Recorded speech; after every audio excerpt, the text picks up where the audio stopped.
Hello friends, welcome to my channel house of creativity. आज हम बनाएंगे पंजाबी स्टाइल कढ़ी। उसके लिए हमें चाहिए रेड चिली पाउडर, राई, नमक, हल्दी, जीरा, प्याज, आलू, लहसुन, जिंजर, ग्रीन चिली बारीक कटी हुई, बेसन एंड योगर्ट।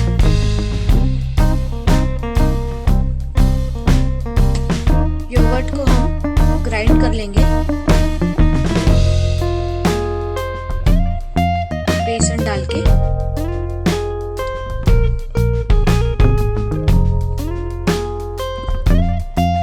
मैंने यहाँ पे 2 कटोरी योगर्ट लिया है, लगभग 250 ग्राम्स, 250 ग्राम। अभी हम इसमें बेसन डालेंगे।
हमने इसमें मिक्सर में ग्राइंड कर लिया है।